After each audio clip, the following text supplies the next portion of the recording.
면역력은 멀리 있지 않습니다. 잘 먹고 잘 쉬고 햇볕을 쬐고 숨을 고르는 이 단순한 일들이 모여 우리를 지켜줍니다. 매일의 생활 습관이 곧 면역력을 결정하고 가장 평범한 순간들이 가장 강한 힘이 됩니다.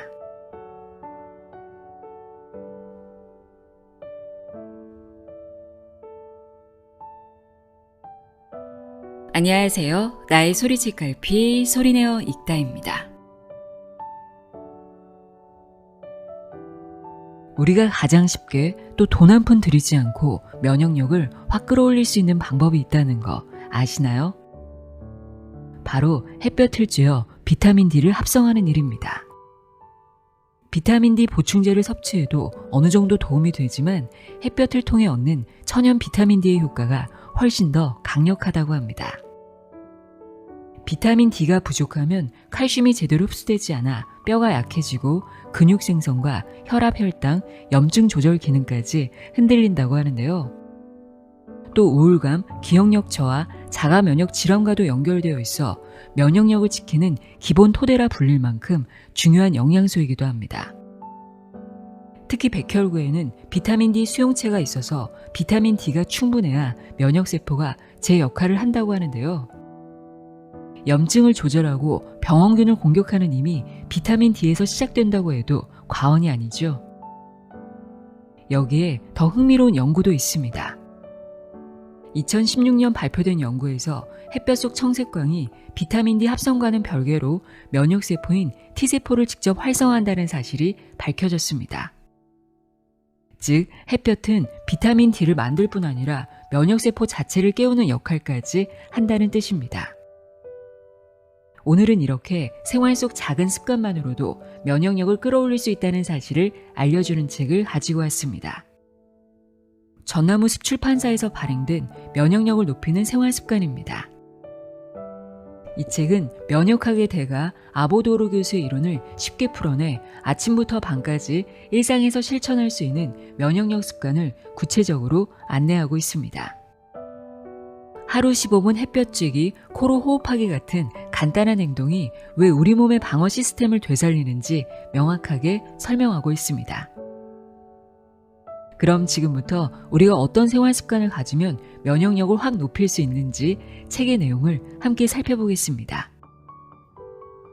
면역력을 높이는 생활 습관 내용의 일부를 읽어드립니다. 들어보세요. 세상의 모든 지혜를 읽어드리는 소리내어 읽다. 구독과 좋아요, 공유는 큰 힘이 됩니다.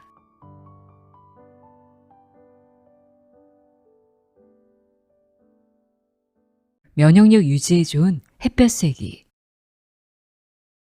햇볕은 인체의 면역력 유지에 꼭 필요하다. 또한 인체는 햇볕을 쐬므로써 비타민 D를 합성한다.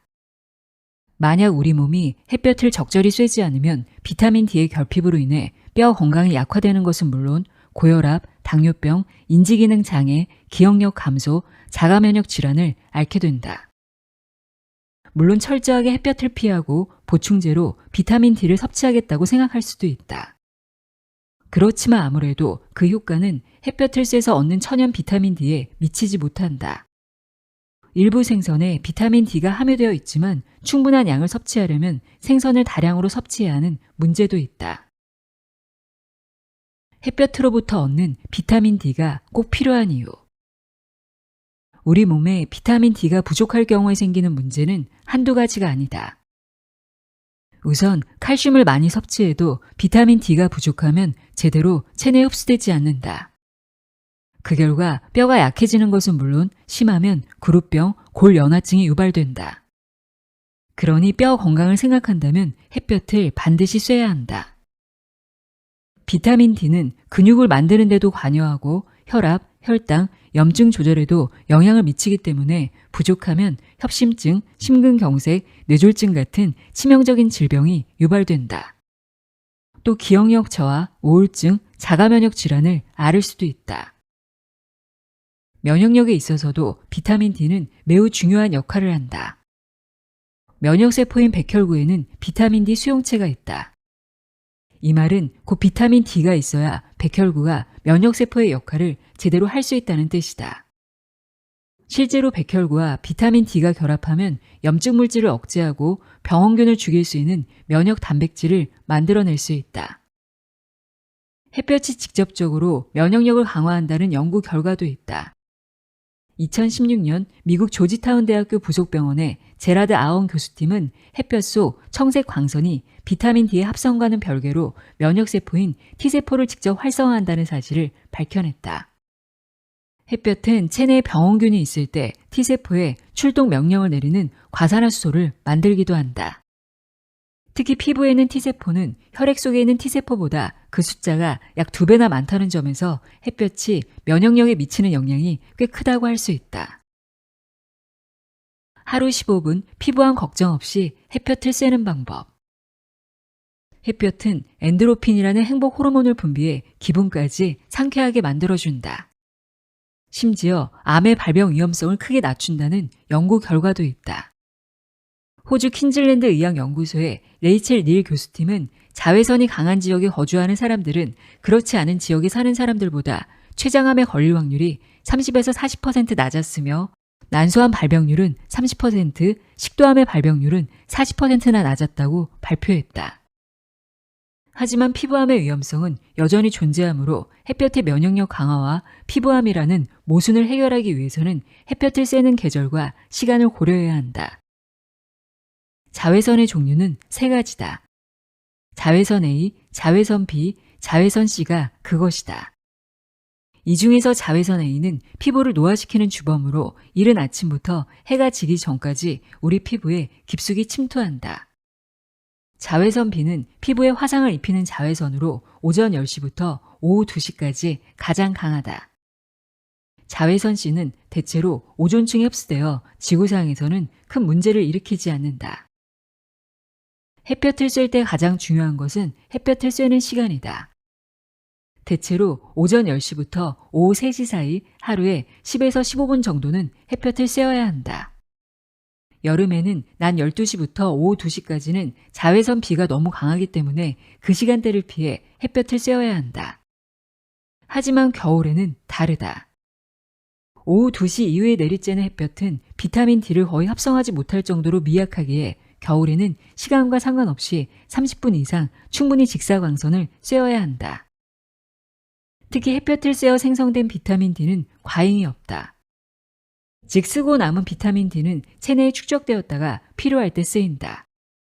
그런 점에서 일조량이 줄어드는 겨울을 대비해서 봄부터 가을까지 비타민 D를 잔뜩 축적해둘 필요가 있다.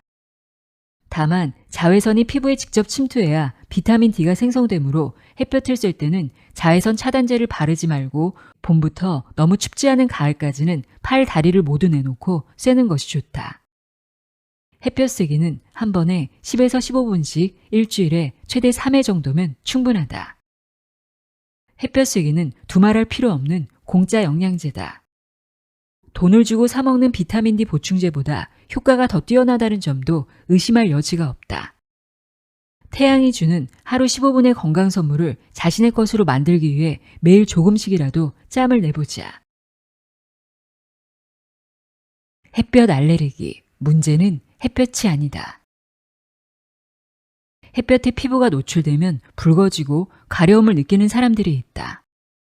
일명 햇볕 알레르기다. 증상이 심해지면 화끈거림을 넘어서 물집이 생기고 자주 발생하면 피부가 두꺼워지고 거칠어진다. 특히 여성들에게 많이 나타나는데 미용을 중요하게 생각하는 여성에게는 거부감이 클 수밖에 없다. 게다가 한번 발병하면 증상이 몹시 괴로워 자살을 결심하는 사람이 있을 정도다. 병명이 햇볕 알레르기이기에 햇볕 때문에 발병한다고 생각하기 쉽지만 정작 문제는 면역력이다. 건강한 사람의 경우에는 같은 양의 햇볕을 쐬어도 이런 증상이 생기지 않는다.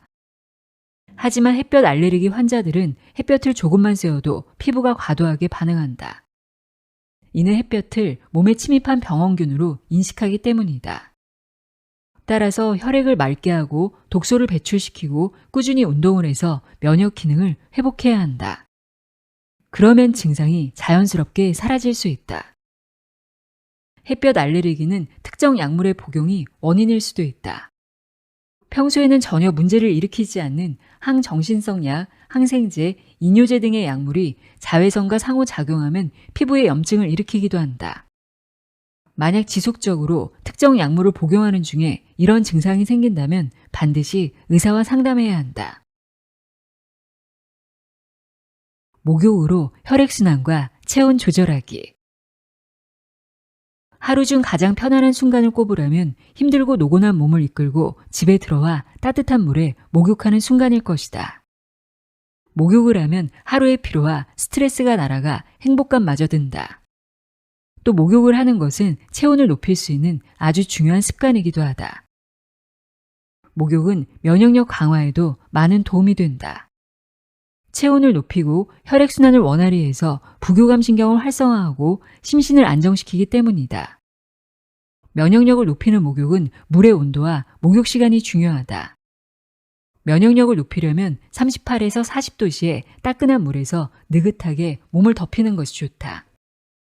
물이 너무 뜨거우면 교감신경이 자극되어 몸이 긴장하고 목욕을 오래 할 수도 없기 때문이다. 체온을 유지하는 두 가지 방법. 연구자에 따라 주장이 다르지만 대체로 체온이 1도 낮아지면 면역력은 30에서 35% 떨어지고 체온이 1도 높아지면 반대로 면역력이 2배에서 5배 높아진다고 한다. 무엇보다 암세포는 높은 온도에서는 절대 살아남지 못한다. 일본에서 연구한 바에 따르면 암세포를 39.5도씨에 두면 단 10일 만에 완전히 사멸된다. 그만큼 암세포는 높은 온도에 약하다. 그렇다면 암을 이기는 원리 역시 간단하다. 즉, 정상 체온을 유지하면 누구나 암을 극복할 수 있는 것이다. 정상 체온을 적절히 유지하는 방법은 두 가지다. 몸의 온도와 몸속 온도를 지키는 것이다. 아무리 옷을 따뜻하게 입어도 몸속의 발열 기능이 떨어지면 체온이 떨어진다. 따라서 우선 몸의 온도를 36.5에서 37도씨로 높여야 한다. 그러려면 적정 실내 온도를 20도씨로 유지하고 옷을 따뜻하게 입고 차가운 음식을 먹지 않는 것이 기본이다. 다만 만성 질환자들은 실내 온도를 26에서 28도씨로 유지하는 것이 좋다. 여기에 몸속 온도, 심부체 온도 올려야 한다. 예를 들어 혈액순환이 잘 되지 않으면 몸은 정상적인 발열 기능을 하지 못하므로 운동 부족, 스트레스, 불충분한 수면 등의 습관을 개선해서 혈액순환을 촉진해야 한다. 몸의 온도를 높이는 생활 습관. 하루에 30분 이상 햇볕 쐬기, 기온이 낮아지면 따뜻하게 옷 입기, 실내 온도 적절하게 유지하기, 차가운 음식 먹지 않기. 몸속 온도를 높이는 생활 습관. 스트레스에서 빨리 벗어나기, 충분한 수면과 휴식 취하기, 운동을 통해 혈액순환 촉진하기, 목욕으로 정상 체온 유지하기, 가공하지 않은 자연식품 먹기. 면역력 담당관인 림프계를 지키는 습관. 인체의 혈액은 혈관계를 통해 전신을 순환한다. 이와 똑같은 방식의 기관계로는 림프계가 있는데 림프계를 통해서 림프액이 전신을 순환한다. 이 둘을 체액순환 채널이라고 부른다. 혈액이 온몸의 장기와 세포에 영양소와 산소를 공급한다면 림프액은 곳곳에 있는 세균을 잡아먹고 바이러스와 싸우면서 노폐물을 배출한다. 따라서 우리 몸의 면역력을 담당하는 곳은 림프계라고 할 수 있다. 림프계는 인체를 지키는 각종 면역세포를 만들고 훈련시키면서 언제든 우리 몸을 외부의 병원균으로부터 지킬 준비를 하고 있다. 따라서 림프계가 활성화되면 그만큼 면역력도 강해진다. 림프계의 면역력 강화 원리. 림프계의 존재를 최초로 깨달은 사람은 의학의 아버지 히포크라테스다.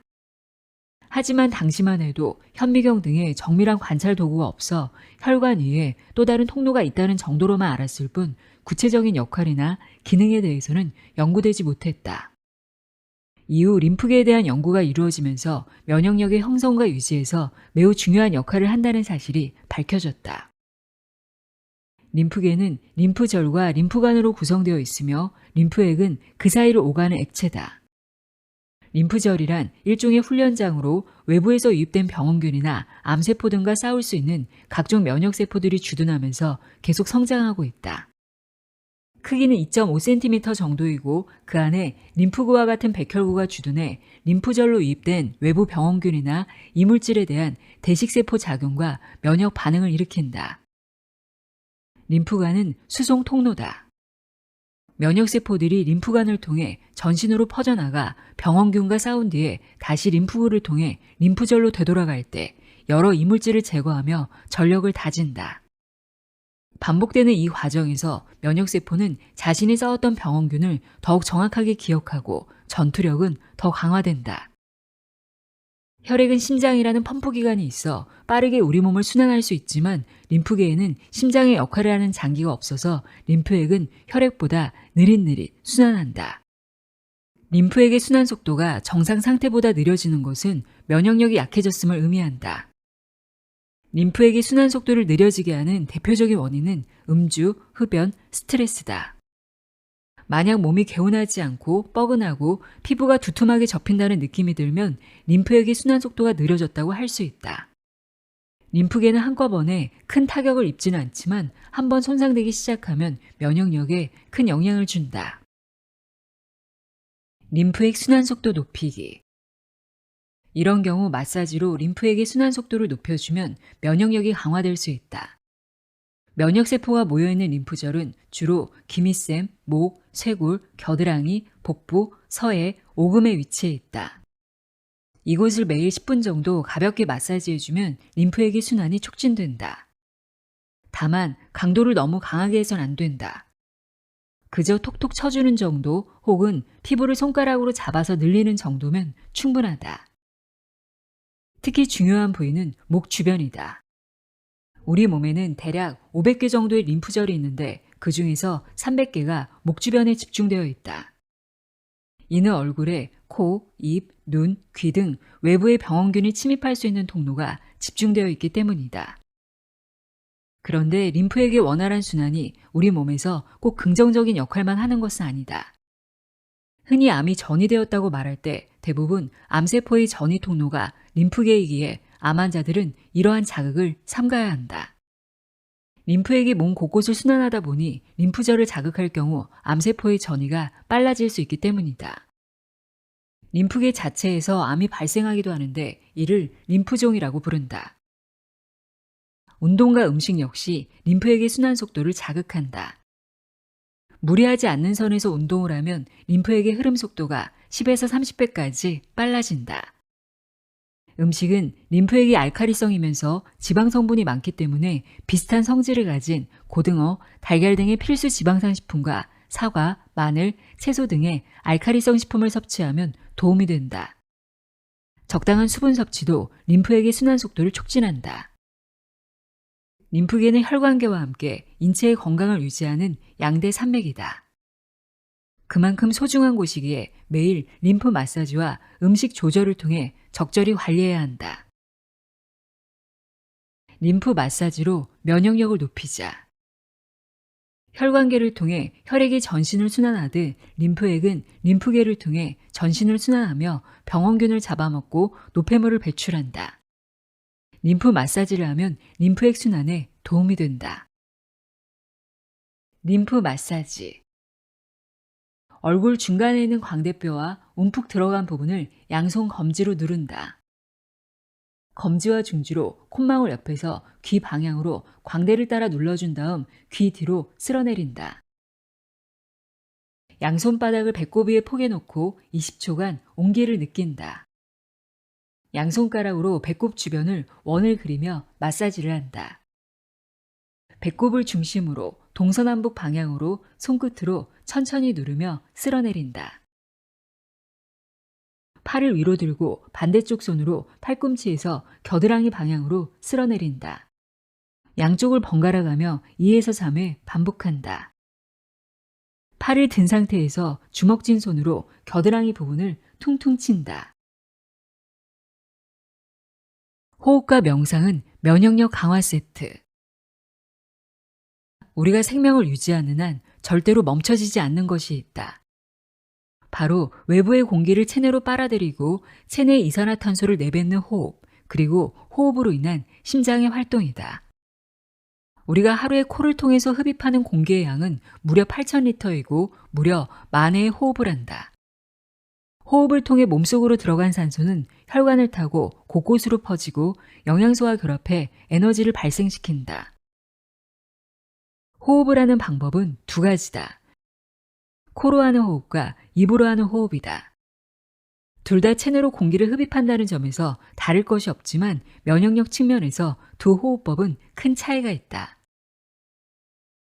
코 호흡만으로도 면역력 강화. 사람은 무의식적으로 입으로 호흡하는 경우가 많다. 입호흡은 코호흡보다 공기의 흡입량이 훨씬 많아 좀 더 편안하게 느껴지기 때문이다. 또한 코호흡이 힘든 상태, 즉 비염이 있거나 부정교합이 있을 때 자신도 모르게 입호흡을 하게 된다.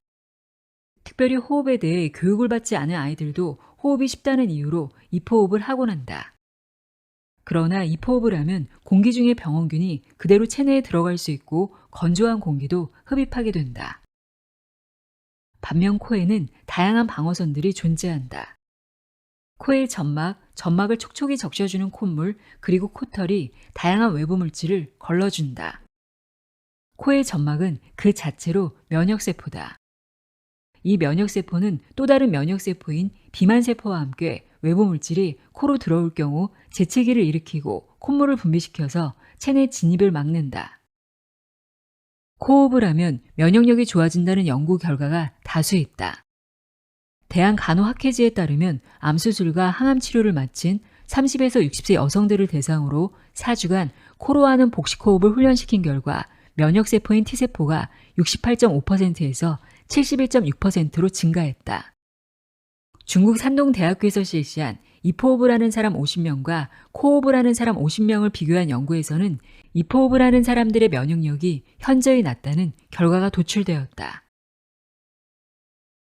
복식호흡은 심신 안정에 도움. 코호흡과 함께 생각해야 할 것은 흉식호흡과 복식호흡이다. 흉식호흡을 하면 가슴이 팽창하고 어깨가 올라간다. 반면 복식호흡은 숨을 들이쉴 때 폐 하단부에 있는 횡격막이 아래로 밀려나면서 배 부위가 부풀어 오른다. 이러한 복식호흡은 긴장을 완화하고 혈압을 낮추고 체지방을 감소시키며 코티솔과 같은 스트레스 호르몬의 방출을 감소시킴으로써 면역력 강화에 도움을 준다. 흔히 극도로 긴장하거나 스트레스가 쌓인 사람에게 심호흡을 권하는데 깊은 호흡으로 알고 있는 심호흡은 본질적으로 복식호흡을 말한다. 복식호흡을 하면 심신이 안정되고 스트레스가 다소 해소된다. 복식호흡을 올바르게 하기 위해서는 느리고 길게 호흡한다는 마음으로 배가 부풀어 오르는 느낌으로 코로 공기를 들이마시고 풍선에서 바람이 빠져나가는 느낌으로 배를 수축시킨다. 들이쉴 때 2에서 3초 정도 크게 들이쉬고 2초 정도를 참은 뒤 다시 4에서 5초 정도에 걸쳐 숨을 내쉰다고 생각하면 된다. 복식호흡은 명상과 결합될 때 효과가 극대화된다. 명상의 첫 단계가 복식호흡이라는 점에서 하루에 10분 정도만 복식호흡을 하면서 명상을 해도 심신 안정 및 면역력 강화에 큰 도움을 얻을 수 있다. 명상 중 NK세포 증가. 캐나다 캘거리 대학교 암센터의 린다 칼슨 교수팀은 유방암과 전립선암 환자에게 8주간 명상 치료를 실시한 결과 백혈구와 NK세포의 수가 증가했다. 미국 로욜라 대학교에서는 8주간 피험자들에게 명상을 시켰는데 NK세포의 활성 수치가 60에서 100으로 올라갔다. 면역세포의 활성 수치란 병원균과의 싸움에서 보이는 전투력을 의미한다. 아무리 NK세포가 많아도 전투력이 낮으면 효과적으로 싸울 수 없다는 점에서 명상이 면역력에 도움이 된다고 할 수 있다. 명상에 빠지면 근육이 이완되고 두뇌의 산소 공급이 촉진된다. 이 과정에서 행복 호르몬인 세로토닌이 분비되어 불안과 초조가 사라진다. 명상을 재미없고 어려운 일로 생각하는 경향이 있는데 단순하게 표현하면 명상은 생각과 잡념을 버리는 활동이니 명상하는 동안에는 아무 생각도 하지 않는 것이 중요하다. 하지만 우리의 의식은 끊임없이 생각을 떠올리기 때문에 잡념에서 완전히 벗어나기가 쉽지는 않다. 그래서 복식호흡을 해야 한다. 복식호흡을 하면서 날숨과 들숨을 느끼면 잡념에서 벗어나는데 도움이 된다. 다만 잡념이 100% 제거되기는 어려우니 잡념이 생기면 버리고 떠오르면 지우면서 호흡에 집중해야 한다. 호흡법과 명상의 결합은 숨만 잘 쉬어도 건강해질 수 있다는 말을 실감케 하는 면역력 강화법이다. 어디서든 혼자서 할 수 있기 때문에 마음만 먹으면 언제라도 실천할 수 있다. 운동과 스트레칭, 그리고 걷기. 지나친 운동은 되레 면역력을 약화. 2019년 10월 영국 스포츠의학 저널에 매우 흥미로운 연구 결과가 실렸다. 핵심 주제는 매일 운동하는 선수들은 면역력이 얼마나 강한가였다. 핀란드 올림픽 스포츠 연구센터와 투르크 대학병원은 2018년 평창 동계올림픽에 참여한 국가대표 선수들을 대상으로 21일간 건강 상태를 관찰했다. 대개 운동선수들은 매일 운동을 하기 때문에 면역력이 강할 것이라고 생각하지만 놀랍게도 44명의 선수들 중에서 20명의 선수들이 올림픽 기간에 감기에 걸린 것으로 나타났다. 감기는 면역력이 약할 때 걸린다는 것이 상식인데 이 결과는 운동을 많이 해도 면역력이 약해지고 감기에 걸릴 수 있다는 것을 보여주었다. 꽤 오래전에도 이와 비슷한 연구가 있었다.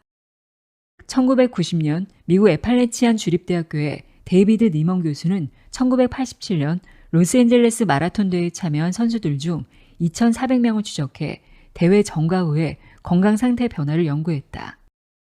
그 결과 마라톤을 중간에 포기한 선수들보다 마라톤을 완주한 선수들이 대회 후 각종 질병에 걸릴 비율이 5.9%나 높은 것으로 나타났다.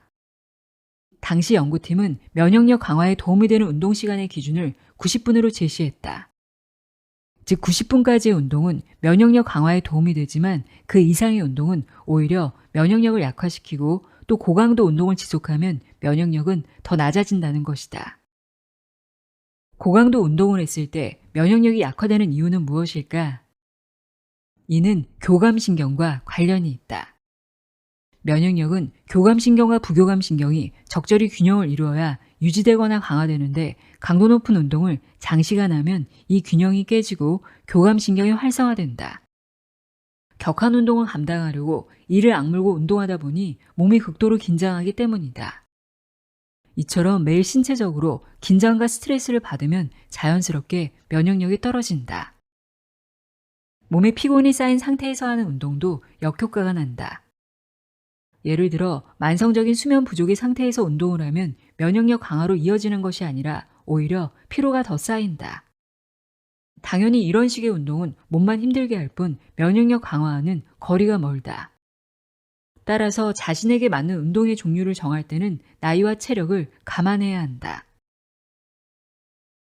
스트레칭은 하루에 3회, 한 번에 10분이면 몸이 개운. 몸이 허약해 30분 정도도 걷기 힘들거나 지나치게 춥거나 더운 날에는 오히려 야외 운동이 몸에 더 좋지 않다. 이럴 때는 스트레칭을 비롯한 가벼운 실내 운동으로 면역력을 지킬 수 있다.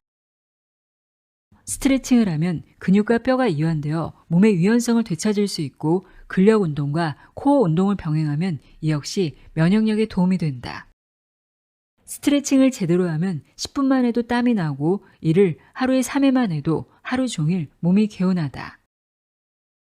스트레칭을 할 때는 코어 근육 혹은 속근육으로 불리는 근육을 강화하는 동작이 좋다. 코어 근육은 우리 눈에 보이는 배, 팔, 허벅지의 근육이 아니라 척추를 중심으로 허리와 골반, 엉덩이를 이어주는 근육이다.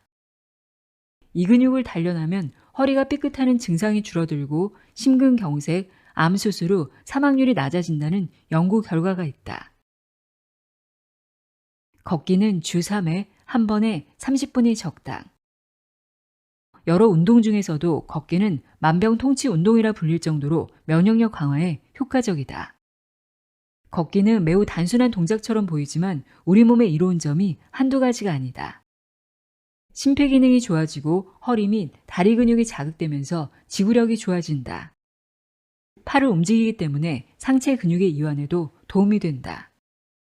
캐나다의 운동 노화센터에서는 일주일에 3회 30분씩 걸으면 생리적 나이가 10년이나 젊어진다는 연구 결과를 발표하기도 했다. 다만 걷기도 지나치게 해선 안 된다.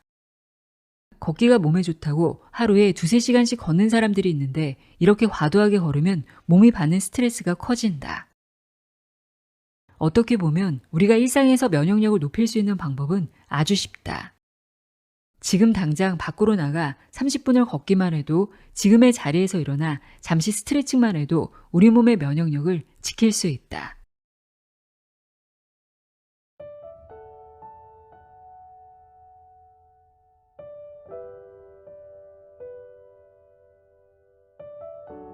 면역력을 높이는 생활 습관 읽어드렸습니다. 날이 아무리 춥거나 더워도 잠깐이라도 햇볕 쬐는 습관 잊지 마세요. 오늘도 함께해 주셔서 고맙습니다.